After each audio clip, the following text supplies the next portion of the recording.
NS Shukla की जाम YouTube channel में आपका स्वागत है। आज हम 15 अगस्त से जुड़े करंट अफेयर के मोस्ट इंपोर्टेंट क्वेश्चंस की बात करेंगे और साथ ही इससे जुड़ी और जानकारियाँ जानेंगे जो आपके क्वेश्चन के साथ ही दिखा दी जाएंगी, जिससे आपको सुनकर और अपने से आप खुद से पढ़कर भी समझने में आसानी होगी। तो आइए बढ़ते हैं नए अपने आज के करंट अफेयर से जुड़े प्रश्नों के बारे में। नंबर 1, मणिपुर के राज्यपाल के रूप में किसने कार्यभार संभाला है? आपका सही जवाब हो जाएगा ऑप्शन डी, गंगा प्रसाद। किसने? गंगा प्रसाद जी ने संभाला है।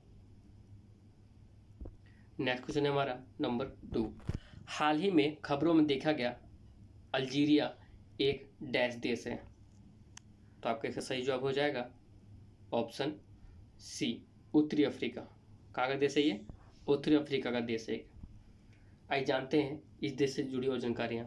यह भूमध्य सागरीय तटरेखा और एक सहारा रेगिस्तान का एक आंतरिक भाग है। कहाँ का है? भूमध्य सागरीय तटरेखा और एक सहारा रेगिस्तान का आंतरिक भाग है। बात करें खबरों में क्यों है, तो हाल ही में अल्जीरिया के जंगल में लगी आग से 25 सैनिक सहित 42 लोगों की मौत हो गई। किसने? 25 सैनिकों सहित 42 लोगों की मौत हो गई, इसलिए खबरों में है। बेंजिया और टीजी औजो के क्षेत्र आग के केंद्र हैं। कौन से? बीजिया, टीजी, औजा के क्षेत्र आग के केंद्र हैं। साथ ही कबाइल क्षेत्र में दर्जनों बार आग लगी है। वन्य जीव आग जलने की आग को झाड़ी या वनस्पति की आग या जंगल की आग भी कहा जाता है।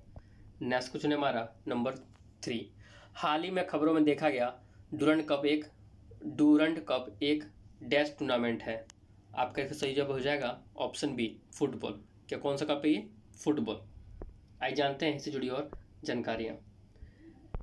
यह पहली बार 1888 में दगसाई हिमाचल प्रदेश में आयोजित किया गया था। कब किया गया था? 1888 में हिमाचल प्रदेश में आयोजित किया गया था।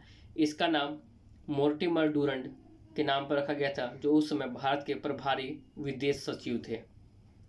ये खबरों में क्यों है? क्योंकि डूरंड कप का 130वां संस्करण 5 सितंबर से 31 अक्टूबर 2021 तक कोलकाता में आयोजित किया जाएगा।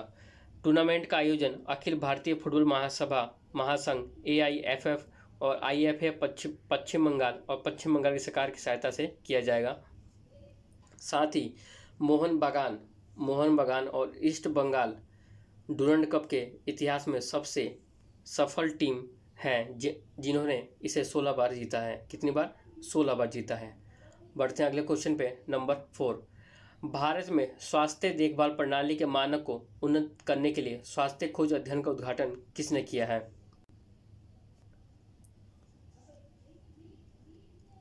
आपका इसमें सही जवाब हो जाएगा डॉक्टर के सिवान। किसने? डॉक्टर के सिवान ने। आइए जानते हैं इससे जुड़ी और जानकारियाँ। इसका उद्देश्य मानवीय त्रुटियों को कम करने और अस्पताल की आपातकालीन और गहन देखभाल इकाइयों में शून्य दोष और गुणवत्ता सेवा प्राप्त करने की दिशा में प्रयास करना है। इसरो गुणवत्ता मानकों और सर्वोत्तम प्रथाओं के अनुरूप स्वास्थ्य मानकों को उन्नत करना है और भारत में 20 निजी अस्पतालों द्वारा किया जाएगा। यह आयोजन association of health care providers India और society for emergency medicine in India द्वारा सह आयोजित किया गया था। ये भी आपको याद रखना है। पढ़ते हैं अगले क्वेश्चन पे नंबर 5, भारतीय नौसेना ने हाल ही में किस देश में आयोजित बहुराष्ट्रीय SEACAT अभ्यास में भाग लिया?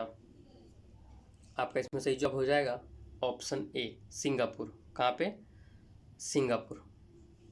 आइए जानते हैं इस अभ्यास से जुड़ी और जानकारियाँ। SEACAT पहली बार 2002 में किया गया था, जिसका उद्देश्य समुद्री क्षेत्र में संकटों, आकस्मिकताओं या अवैध गतिविधियों का सामना करने पर मानकीकृत प्रशिक्षण रणनीति और प्रक्रियाओं को शामिल करके दक्षिणी पूर्व एशियाई देशों के बीच सहयोग को बढ़ावा देना है। रणनीति और प्रक्रियाओं को शामिल करके दक्षिण पूर्व एशिया देशों के बीच सहयोग को बढ़ावा देना है। और इसका 20वां संस्करण का आयोजन अमेरिकी नौसेना द्वारा हाइब्रिड फॉर्मेट में किया गया था। इसमें भारत सहित भारत प्रशांत क्षेत्र के 20 अन्य भागीदार राष्ट्र शामिल थे, जैसे Australia, Bangladesh, Brunei, Canada, France, Germany, Indonesia, Japan, Malaysia, Maldives, New Zealand, Philippines, दक्षिण Korea, Singapore, Sri Lanka, Thailand, Timor Leste, United Kingdom और वियतनाम शामिल हैं। SCACT 2021 का मुख्य उद्देश्य इंटरऑपरेबिलिटी और साझा समुद्री सुरक्षा चिंताओं को बढ़ाना और नियम आधारित अंतर्राष्ट्रीय व्यवस्था में संरक्षित करना था। बढ़ते हैं अगले क्वेश्चन पे, नंबर 6। हाल ही में किस प्रक्षेपण यान का उपयोग EOS-03 उपग्रह को प्रक्षेपित करने के लिए किया गया था? आपका इसमें सही जवाब हो जाएगा GSLV। किसके लिए? GSLV। आइए जानते हैं इससे जुड़ी और जानकारियाँ। यह एक अत्याधुनिक फुर्तीला पृथ्वी अवलोकन उपग्रह अर्थ ऑब्जर्वेशन, जिसका लक्ष्य GSLV F-10 द्वारा भूतुल्यकालिक स्थानांतरण कक्षा में रखा जाना था। इसके बाद उपग्रह अपने ऑनबोर्ड प्रोदन प्रणाली का उपयोग करके अंतिम भूस्तर रक्षा कक्ष में पहुंच सकता है।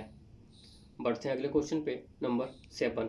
भारतीय चिकित्सा प्रणाली के लिए राष्ट्रीय आयोग संशोधन विधेयक 2020-2021 में किस को निरस्त करने का प्रस्ताव है? आपके इसमें सही जवाब हो जाएगा ऑप्शन ए, भारतीय चिकित्सा केंद्र परिषद अधिनियम 1970। आइए जानते हैं इससे जुड़ी और जानकारी।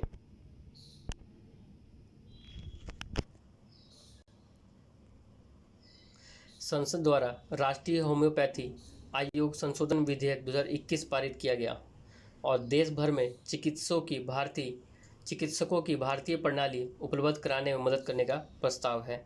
विधेयक में गुणवत्ता और सस्ती चिकित्सा शिक्षा तक पहुंच में सुधार करने वाली चिकित्सा शिक्षा प्रणाली का समर्थन करने के लिए राष्ट्रीय होम्योपैथी अधिनियम 2020 में संशोधन का प्रस्ताव है।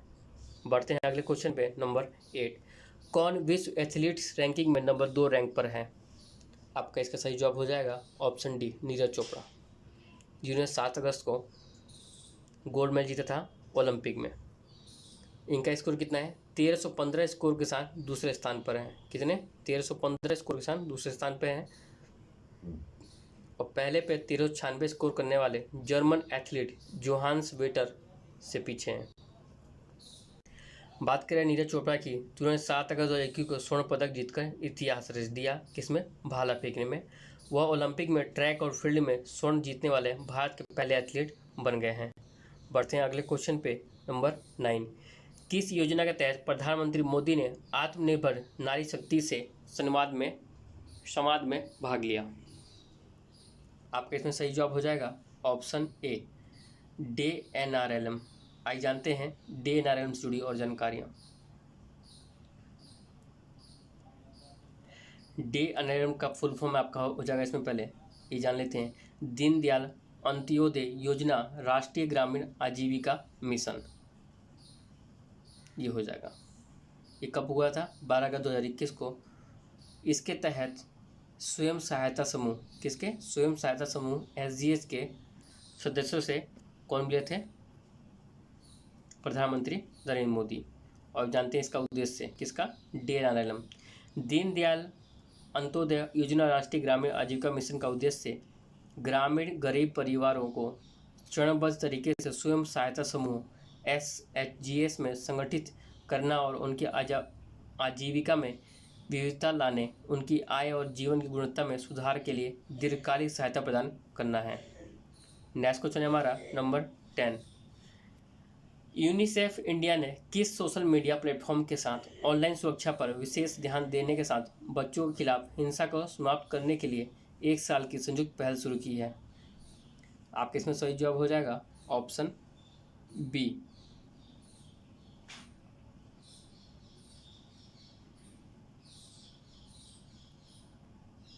फेसबुक।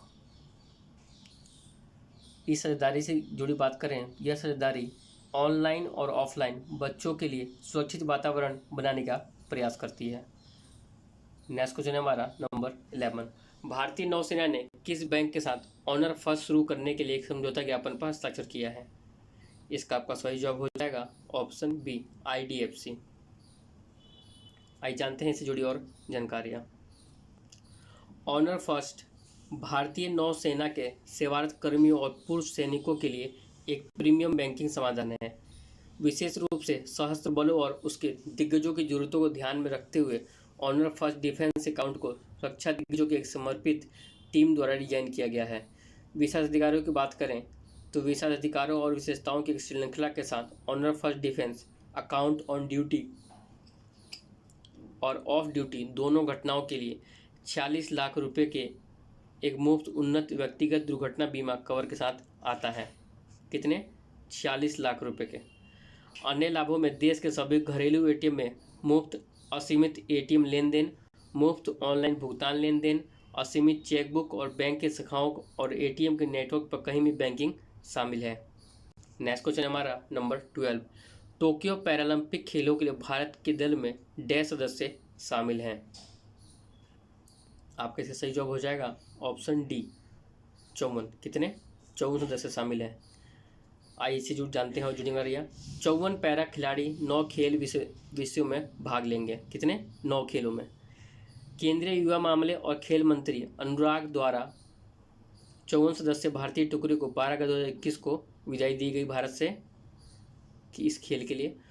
और 2020 ग्रीष्मकालीन पैरालंपिक खेलों का आयोजन 24 अगस्त से 5 सितंबर 2021 तक टोक्यो जापान में होना है।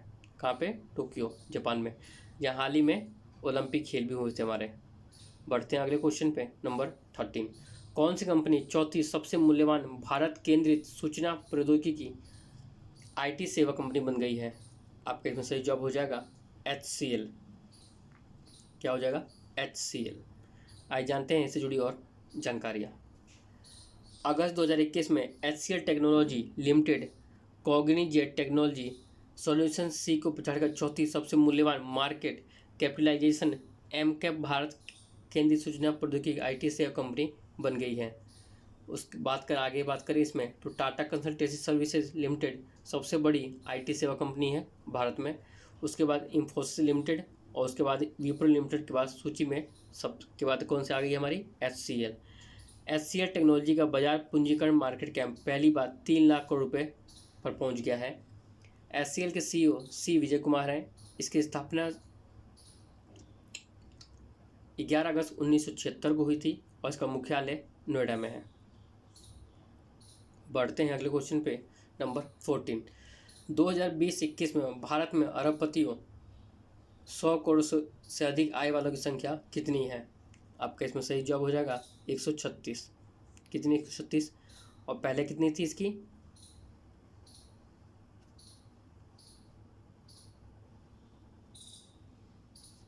141।